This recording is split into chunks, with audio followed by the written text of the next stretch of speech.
Chapter 5. Yellow isn't your color. Confession, I didn't trust myself. During my sophomore year of high school, on a cool day in May, an acquaintance-turned-friend named Sarah invited me to the mall to do some summer shopping. Sarah ran in a different circle than me, arguably more popular, so I jumped at the opportunity to hang out. I packed a small stash of hard-earned cash into my non-name brand crossbody purse and rehearsed the exciting stories I would tell if she asked me about my life. We were off, and I was equal parts excited and nervous. I hate to admit this, but if you were to get your hands on a picture of me circa 1998, I would have been rocking an oversized Adidas t-shirt with flared jeans excessively frayed at the bottom. And because there's actual photo evidence, I have to admit that I may have still been wearing Mickey Mouse shirts as well. Thank the Lord I no longer wore braces, and I begged my dad for contacts instead of glasses because, well, you know, life is hard enough. Needless to say, I lacked any sense of personal style, and Sarah may have been trying to save me. Sarah wore brands like Aeropostale and Abercrombie.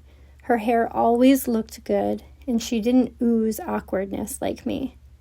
I don't know where she got the money for trendy clothes like that, since we both worked part-time at minimum wage jobs, but I assume that her parents were well off and took her on an annual shopping spree. On the other hand, I was stuck bargain shopping or saving up my money and was lucky if my dad splurged on Pantene Pro V shampoo and conditioner for me.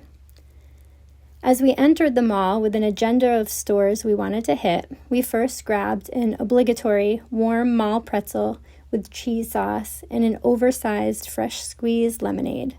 This outing was starting off to a great start. As we dipped our dough and discussed the latest high school gossip, Sarah put down her food and leaned in close. Without breaking eye contact, she whispered, "Are you a good shoplifter?" Before my brain even had a chance to register what the cool response would be, my moral heart nearly choked on my cheese bread. I had never stolen anything, unless you count plucking a few grapes from the produce section in the grocery store, or that one time at Claire's when I was 11 and forgot that I had tried on sunglasses, walking out with them still on my head. My mom and I were in the car before she pointed out my new unearned swag. I cried, and I asked her if they would use the cameras and place me on the mall's most wanted list. So I'm relatively sure I furrowed my brow and responded to Sarah, "No, I don't think so. I've never stolen anything." "Girl," she responded, "how do you think I get all my Abercrombie clothes?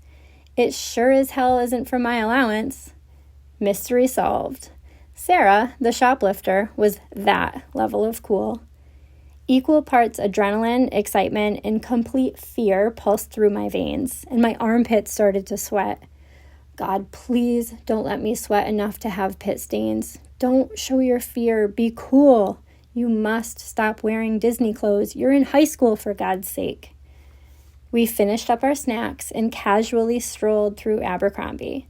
Grabbing fitted tees, logoed shirts, flared jeans with no frills, and accessories galore, we made our way to the fitting room. We showed each other outfits and did double takes in the mirror. Sarah gave me a crash course in sticky fingers, which I was ultimately too chicken to try. I enjoyed this newfound sense of style, and I realized that clothes are designed to shape your body, not hide it. After trying on about 10 overpriced items, I narrowed it down to my favorite outfit and I smiled at myself in the mirror. Today was the day I would buy name brand clothes and start my journey to coolness. I can still picture the vibrant yellow scoop neck shirt perfectly fitted with the letters A and F embroidered across the bust, accompanied by denim bootcut jeans. I excitedly exited the fitting room and I waited for Sarah's approval. Her face wrinkled up in disgust. "Ooh, Lise, yellow is not your color." Without thinking, I stammered, "I know, right? I was thinking the same thing. I'm going to go with the blue one. I just wanted your opinion." What a punch to the gut. I freaking loved that shirt, and I thought I looked damn good. I raced back into the changing room and fought back the tears, making a mental note never to wear yellow again. She surely knew better than I did. Here's the thing. Maybe Sarah was right. Maybe yellow wasn't my color, and the shirt looked terrible on me. Maybe she should have won the Best Friend Award for saving me from awkward stares in our high school halls. Perhaps I should call her up and tell her that she saved me from years of distress. But maybe she was wrong. Maybe she was jealous of how good I looked. Perhaps yellow is my goddamn color, and I missed out on nearly 20 years of that sunshine hue because I let one person's opinion influence my mindset. I wish I could tell you I was kidding. But honest to God, from that day on, I would never entertain wearing yellow again. Update. Now I do, thanks to my fabulous friend Stephanie, who, when I finally shared that story, debunked my negative self-talk and became my yellow clothing personal cheerleader. So thank you, Stephanie. Here's the important lesson, though. When I saw Sarah's face scrunching up, I immediately took her opinion as a fact. I shoved aside my own opinion and I traded it for external validation. The excitement and expansion I felt looking in the mirror at that shirt was my inner knowing telling me yes. And then it was crushed. My yes feeling constricted and it became confused. My inner voice echoed, "Others know better than you." While this story may seem trivial on the surface, it's moments like these when we give other people's opinions more weight than our own intuition. Searching for approval, especially when you already have an opinion of your own, takes away your power, and it tells your subconscious mind, I don't know what I'm talking about, and my opinion doesn't matter anyway. From an early age, we're surrounded by noise in the form of opinions, media, and marketing. We become convinced that everyone else knows better than us, so we start being influenced by who we think others want us to be. Over time, we give so much weight to the opinions of others that it begins to affect our daily decisions. This is the exact opposite of trusting your gut, and it can lead to self-betrayal. We hear increasing mention of intuition nowadays, but it's more than just a woo-woo buzzword. Your intuition is like your spidey sense, alerting you to what is right or wrong, fact or fiction. It's a gut feeling, a knowing, a sixth sense, or whatever you feel comfortable calling it, and it happens as an automatic response that doesn't require conscious thought. Intuition can be subtle or it can be life-changing. It can show up as an off feeling when you meet someone for the first time or as a sudden instinct, like when you decide to take a different way home from work, only later to find out you avoided a deadly accident. When intuition is at play, it often presents as a deep knowing without reasoning or evidence. I had this experience while interviewing for a new job opportunity almost a year after my first child was born. At the time, my job had a lot of flexibility, which was great as a new mom.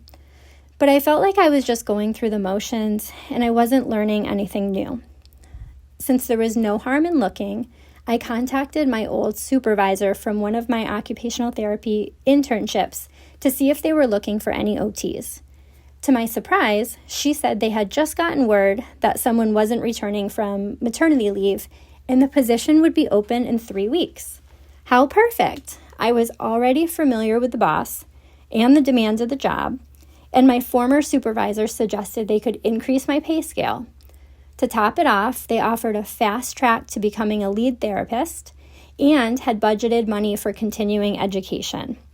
I avoid seeming overly excited about the opportunity, and I agreed to meet in person for an interview, which went well, and I was offered the job on the spot. The manager and supervisor assured me I could give my current job a 3-week notice and start the next month.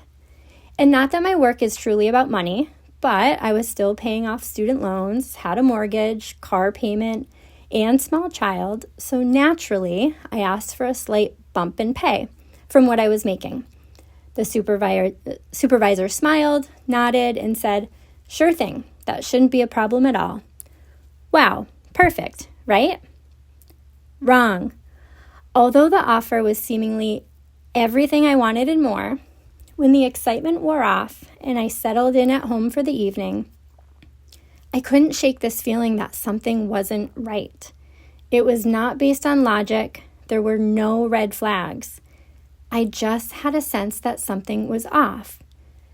I couldn't describe the uneasiness or make sense of this inner knowing, so I polled my husband, close friends, and even a trusted coworker.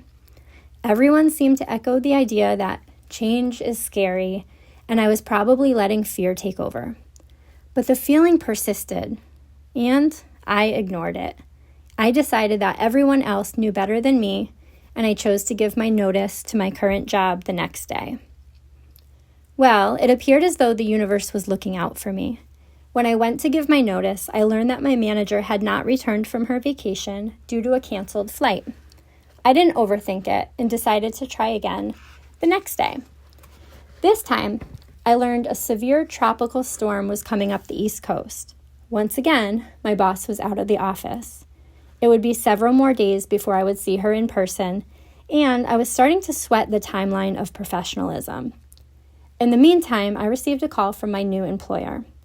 Somehow, the management team had gotten the pay scale mixed up, and they could only offer me $5 less than what I was currently making. My intuition had been there all along, letting me know something wasn't right, but I had ignored it. Thank God I couldn't give my notice, because I would have found myself with my tail between my legs begging to come back. Sometimes you will just have a feeling. Trust it. Intuition is the whisper of the soul. In his famous commencement speech at Stanford University, Steve Jobs shared that much of what I stumbled into by following my curiosity and intuition turned out to be priceless later on. The billionaire entrepreneur detailed his college dropout story. Directionless and broke, Jobs started dropping in on courses that interested him, including typography and calligraphy. At the time, this class had no practical application in his life. But when he designed the Mac computer 10 years later, the skills he had learned popped into his head. If he had chosen logic over intuition back then, the Mac would have never had multiple font choices or typography and become the most elegant personal computer on the market. He talks about the many twists and turns that helped shape his career, crediting intuition over intellect by saying, "You can't connect the dots looking forward. You can only connect them looking backward. So you have to trust that the dots will somehow connect in your future." Intuition creeps up when you're working 40-plus hour weeks to pay for that dream home and fancy car, but your soul tells you to return to small-town living. It's when you feel you should go to a yoga class, but it's leg day on the calendar. So instead, you push through and pull a muscle. It's when you stay at your job as an ICU nurse because that's what you went to school for, but your soul wants to be a fashion designer instead. If you have ever felt like your head and heart are not on the same team, this could be a sign that your intuition is trying to get your attention. When we're out of alignment, it's usually because we have ignored a deep desire for some time. Intuition usually begins as a whisper, an idea, or a gentle recurring thought. When you don't listen, the voice will get louder, or, in the wise words of Oprah, hit you upside the head with a brick until you pay attention. When I work with women on improving their intuition and finding more balance and peace in their lives, I typically begin by asking if there were warning signs of their burnout. 99.9% of the time, there were signs that went ignored.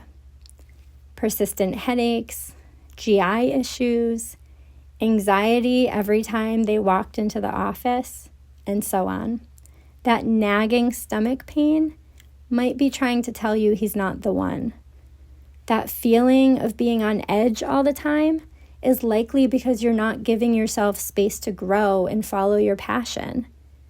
You are already intuitive. Intuition and instinct are as old as time. Somehow, through the hustle and bustle of modern life, the overstimulation of media, and listening to other people's opinions, we lose touch with it. Or, as in my examples, we pull other people and believe they know better than us. Think of intuition as your inner GPS system, an inner compass whose sole purpose is to give you moment-to-moment guidance from your heart. When something feels off, it is. To build confidence in your intuition and yourself, you must understand that, like anything else, intuition is a muscle that can grow stronger through practice and repetition. It takes one decision at a time, striving for trust and authenticity. As we strengthen our intuition muscle, we grow in our ability to trust ourselves. Ways to listen to and improve your intuition. Quiet your mind.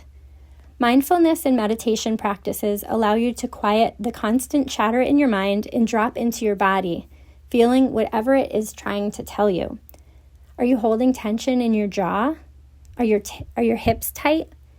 Are you hiking your shoulders up to your ears without even realizing it? These subtle cues reside in the body, but originate in the mind. Your body holds wisdom that your mind isn't always aware of. Try sitting in silence for 5 minutes and just focus on your breathing. Focus on breathing in through your nose and out through your mouth. Focus on the rise and fall of your chest. You may choose to place one hand on your abdomen so you can feel where your breath is. Notice how this feels. Taking just a few moments to reduce the clutter in your mind will help you hear your intuition better. Trust. Trust that your intuition will never lead you astray. It may feel uncomfortable to make significant changes or provide a rationale for your decisions, but your intuition will always take you where you're meant to be and is working for your highest good.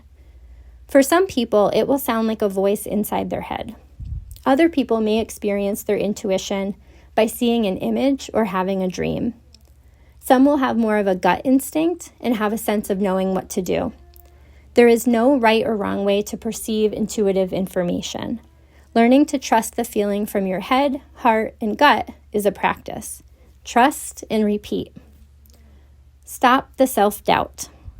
Consider this your full permission to stop second-guessing, overthinking, and ruminating over things. Overthinking creates a mental block and pushes away your intuition. Your thinking mind takes over, and it isn't easy to discern what you want. If you need to make a decision, big or small, take a moment to stop and pause. Ask yourself a question to which you know the answer to, such as, is my middle name blank? Pay attention to how your body answers. Do you hear an audible yes or no? Does your body lean forward or pull back? If you're struggling with a bigger decision, ask your intuition for guidance, then sleep on it. Let the answers come naturally. You can even ask for a sign from the universe. You have the answers within you. Declutter or do a social media detox. Dishes in the sink, laundry on the floor, and bills all over the kitchen counter are prime mental distractors. You can't hear your intuition when your life or space is messy. One of the best ways to make space in your mind is to declutter your physical environment. Marie Kondo your house. If you haven't read The Life-Changing Magic of Tidying Up, then go get it. Let go of unneeded things in your home, donate to charities, and clean out your closets. You will instantly feel refreshed. Aside from physical clutter, we can also have mental clutter. We are overwhelmed with notifications, Facebook updates, email pings, and god-awful news on television. Try a social media detox or unfollow accounts that feel like a drain. Challenge yourself to avoid reaching for your phone first thing in the morning and spend that time with your thoughts instead. Skip a few days of watching the news and notice any changes in your mood. Chapter lessons and reflections. Trusting your intuition can be as subtle as choosing what color to wear for the day, or as grand as leaving a relationship you have outgrown. Intuition is like a muscle that gets stronger with practice. Everyone is intuitive and has the power to harness this superpower. Intuition speaks as a gut reaction, a knowing, an image, or a sign. It is not based on fear or logic, but on a sense of inner trust. Trusting your intuition is hard to do if your mind is chaotic or your environment is cluttered. Practices like mindfulness, meditation, or decluttering your environment can help you better hear your inner voice. Journal prompts. How is my intuition's voice different from my mind's voice?